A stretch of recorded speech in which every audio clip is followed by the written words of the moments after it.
بسم الله الرحمن الرحيم الحمد لله والصلاة والسلام على رسوله وعلى آله وصحبه وسلم تسليما كثيرا مزيدا إلى يوم الدين أما بعد. Some of the most popular questions that I've been getting since the start of Ramadan pertain to women and the issue of women on their menstrual cycle in this month. Most of our sisters are anguished at being unable to fast while everyone else is enjoying their ibadat. So we'll dedicate the few minutes of this halaqah to that issue. This halaqah is directed more towards sister, but brothers need to be patient, and it's also something they need to know. Because if they don't have a wife, for example, they have mothers, they have sisters, they have aunts. In the future, inshallah ta'ala, they're going to have daughters. So it will be something that they will need to know about. Let me start off by saying, first of all, our sisters should not feel anguished, nor sad, nor depressed, nor think that others beat you in ibadah, because you were ordered not to fast or pray in Ramadan by the same one who ordered others to fast and pray. So you're in a ibadah, you're in a worship by obedience to Allah. This is a feeling common among our sisters, and is shared by many of our sisters. And it was shared before that by our mother Aisha radiallahu anha. May Allah grant them, our sisters, lofty palaces next to that of Aisha. In the hadith in Sahih Bukhari, the Prophet sallallahu alaihi wasallam was heading toward Hajj when he stopped in an area called Sarif right before Mecca, on the outskirts of Mecca. And he seen Aisha was weeping and crying. He said, "What's the matter?" She said, "I wish I had not made Hajj this year." And the Prophet sallallahu alaihi wasallam immediately knew what she was talking about. So he asked her, "Maybe you got your menses or period?" And Aisha replied, "Yes." The Prophet ﷺ then comforted and consoled her. He told her, "This is a thing which Allah has ordained and decreed on all the daughters of Adam." After he comforted her, then he gave her the ruling. He said, "Do that which pilgrims do, except don't perform your tawaf around the Kaaba until you're clean." And pay attention to that statement, because we're going to refer to it a few times through this class. Do that which pilgrims do, except performing tawaf around the Kaaba until you're clean. So it's the feeling of agony our sisters go through of not being able to do significant special worships like the rest of the ummah in blessed times and in blessed situations. Rest assured, without a doubt, that any sister who truly, genuinely, sincerely was going to do a ibadah, such as fast and pray, both fard and nafil, yet the only thing that stopped her short of that was good in her monthly days, then she will get the full reward, inshallah, not a tiny bit less than if she had done it. Not a tiny bit less than if she fasted or prayed. إذا مرض العبد أو سافر. Listen to this hadith. إذا مرض العبد أو سافر كتب له مثل ما كان يعمل مقيما أو صحيحا. In Sahih Bukhari, the Prophet ﷺ said, if one gets sick or travels, he will get the same reward as he was when he was healthy and not traveling. He was deprived for a legitimate reason, so he get the reward. The reward continues on. A woman in her days is no different than that. You can take the hadith to mean if a woman is on her menstrual cycle, she will get the same reward of deeds as if she had fasted. When one is deprived of ibadah because of something beyond their means, they will get the reward for deeds they missed out on, because it wasn't by their choice. The hadith mentioned if one gets sick, they'll get their deeds of ibadah they missed out on because they're sick. One who's on her monthly days is very similar, near identical to that. The common denominator is both can't perform their ibadah, and they can't perform it by force and not by choice. Ibn Hajar said this hadith applies to anyone who otherwise would perform a deed, yet is not able to continue for circumstances beyond their means. There's several ahadith indicating that if one is not able to perform worship due to circumstances not under their control, the reward of it will continue on. They will get the reward. Even in jihad, the Prophet ﷺ one time left in a battle, and he left men behind in Medina. And he said, those men who didn't join us, told the people who went with them, not a step you took or a valley you crossed except they'll get the identical reward as you, because they were held back for a legitimate reason. The point of all this is, don't feel sad, distressed, agonized. Sisters who do not do their ibadah are doing worship because Allah told them not to do so, and they will get the ajr insha'Allah ta'ala if they are sincere. The next point.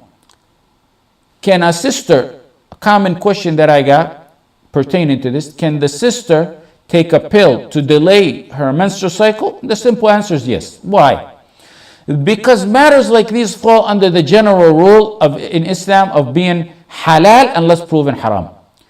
The only one I've read that considered it prohibited that I know of is Imam Malik. He considered it prohibited, but he also stated the reason is because it causes harm. And that's a totally different reason if it causes harm. In Al-Mughni, he quoted Imam Ahmed as permitting it. And likewise, Shafi'i permitted it. And it's very clear it's permissible unless it causes harm. That's a totally different story. You have to do your study, you have to do your homework and make sure it doesn't cause harm to you. In fact, I remember, let me tell you this, I remember when I was 10 years old, maybe 11 years old, wallahi, I remember I sat with my father in one of his halaqah in the Haram in Medina, Sheikh Atiyya Salam rahmatullah alayh, and he's mentioned the hadith that stuck in my mind about miswak, and one of the benefits about miswak.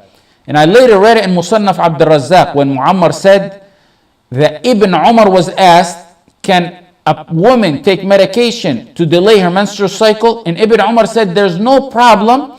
And he mentioned or recommended the soup or water of miswak. So they had this back in the days. What they did was bring a miswak, and you make sure it's arak miswak, the original miswak, the right main tree, and not similar close plants. They cut it into small pieces, boil it in a pot for what today would be about 10 minutes, and you drink it 2 to 3 times a day, starting on the day before you expect the menstrual cycle to begin. I'm not sure if that works with the miswaks we have now because I label them as expired miswaks. The miswaks that I used to get in Medina, I used to buy them from sellers who would freshly cut them days before they sold them.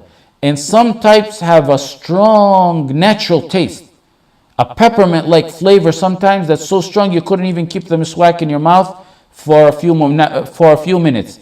That's natural, not something they added.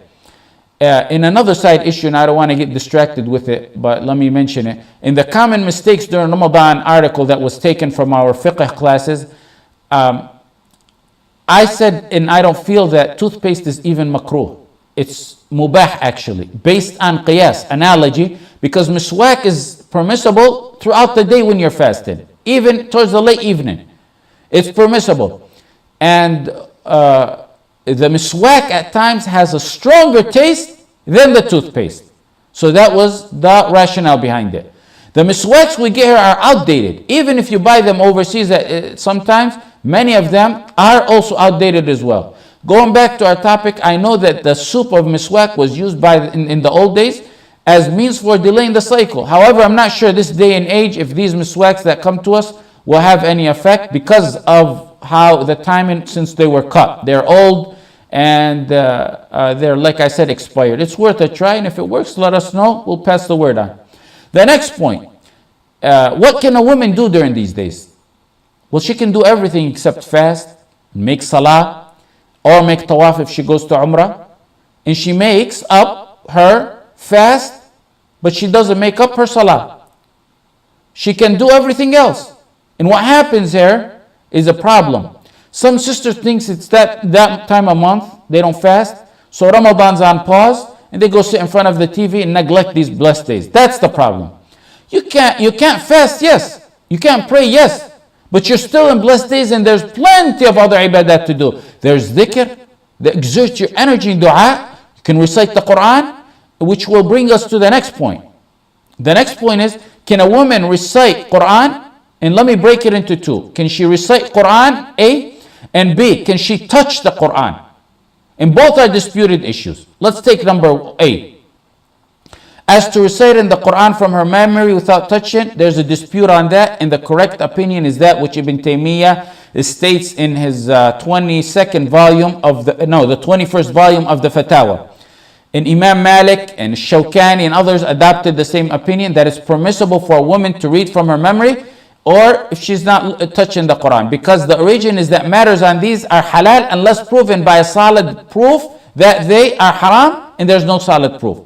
So let me repeat that there's no solid, authentic proof to indicate it's haram for a woman to recite the Quran. Imam Malik and Imam Ahmed and Ibn Taymiyyah, and like I said, Shawkani said a woman can read from memory because these are matters that can be prohibited with solid proof, and there's no solid proof on that, and that's correct.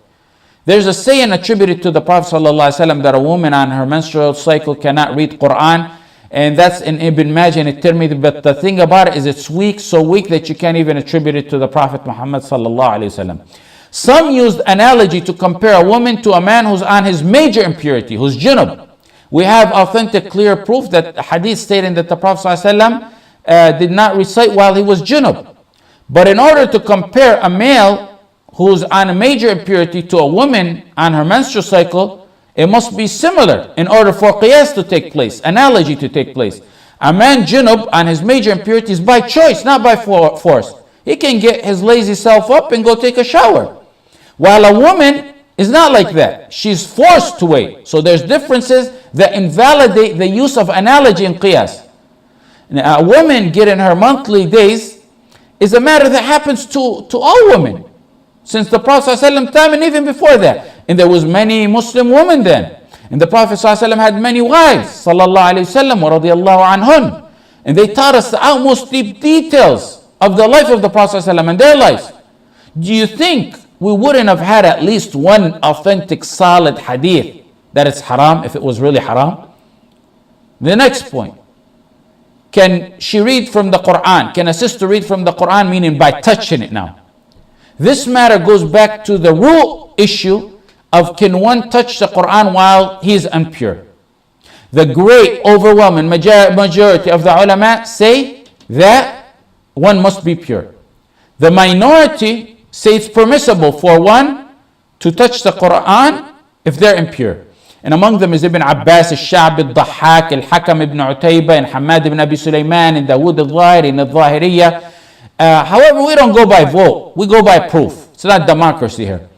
In my second year of Sharia study, when I was in Medina, I had to do a short essay on every class that we took. I think it was 15 pages or so. And for my fiqh class, my teacher told me, your topic is this, you got to write on this, and it was this matter.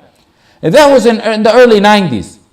And with Islamic knowledge over time, as long as you research, continue to research, you develop and grow in your knowledge. And as time goes by, you find in your research and you develop in your knowledge, you find the hadith you missed out on, you find the opinion you didn't know of, you didn't take heed of, you find the hadith you thought was authentic and it turned out to be weak or the opposite. But since then till today on this issue, I stick behind the conclusion I put in the final sentence of my thesis. And I wrote in there, I said, on this matter, the conclusion is every explicit direct saying on this matter is not authentic. And that which is authentic is not explicit. Let me repeat. Every explicit saying on this issue, on this matter, is not authentic.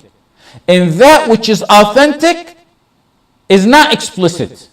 For example, there's many non-authentic hadith. But there's one that many use, which is a verse in the Quran. It's a verse in the Quran. لا يمس إلا المطهرون. It's on the tip of the tongue of the people who use this as proof. In the verses, a book none can touch but the purified. Ibn Abbas said this is the book in the heavens, the Lawh al-Mahfuz. It's not even talking about the Quran. It's referring to the angels and the preserved tablets in the Lawh al-Mahfuz, not us in the Quran. And even more so, the purified, the word purified in Arabic, you don't use mutahhar except for those who are infallible. Me and you don't use that word for us. Even though it's similar to the word pure that we use. When we make wudu, we use mutatahir, not mutahhar. Mutatahir, not mutahhar. Mutahhar is for infallible like the angels. More so, when the Prophet told Aisha the first hadith that I mentioned to you, he said, do everything women do except tawaf and salah. Hajj, people read Quran. They touch it and they did it every single day, more so in Hajj of course. So why didn't the Prophet ﷺ tell her, and do not touch the Quran and do not recite the Quran? There's one authentic hadith however, لا يمس القرآن إلا طاهر. Al-Hakim and Ahmed and Malik and others said, no one touched the Quran but someone pure. But here tahir could mean pure from kufr, not necessarily pure from wudu. إنما المشركون نجس. The polytheists are impure. So that means the believers are pure. So it could mean here the purity of Islam. And there's other hadith that say, إن المؤمن لا ينجس. A Muslim doesn't become impure. So it could be that as well. So it could be the impurity of Islam versus kufr. The hadith, this hadith was a letter written from the Prophet ﷺ to Amr ibn Hizam, where he was living in Najran among Christians. So maybe that the Prophet ﷺ was directing him not to let non-believers touch the pages of the Quran. So basically there's not explicit proof to prohibit it. And that which is explicit, it means, it has other meanings. Entails other meanings. Putting the issue of haram and halal aside on this issue, on this matter, there's an issue of respect. In the Quran, the word of Allah needs to be respected. That's a different story. Even though I don't believe there's explicit authentic hadith saying that a Muslim must be pure to touch the Quran, I don't recall any time from when I was a little kid that I ever, while remembering, touched the Quran while I wasn't on wudu. Even though it's not a must, there's an issue of respect. ذَلِكَ وَمَنْ يُعَظِّمْ شَعَائِرَ اللَّهِ فَإِنَّهَا مِنْ تَقْوَى الْقُلُوبِ. Those who honor and sacred the obligations of Allah, that's better for them, and that's a sign of their taqwa. That's a sign they got great taqwa in their hearts. Some of the Salaf, like Ibn Umar, used to make wudu before touching the Quran. Others, out of respect, used to make wudu, go brush their teeth with a miswak, face the Qibla, and sit humbly with respect and recite Quran. Because this is the word of Allah. A sister may choose to evade this entire dispute and read the Quran with some kind of barrier. And that's permissible. Or she can go further and read from an iPhone and an iPad and a computer, because that's not considered a mushaf. The ruling doesn't apply on that. That's definitely permissible, because the ruling of a mushaf does not apply on that. The time is up. We'll conclude with this. Jazakumullahu khaira. Wa sallallahu ala sayyidina Muhammad wa ala alihi wa sahbihi wa sallam.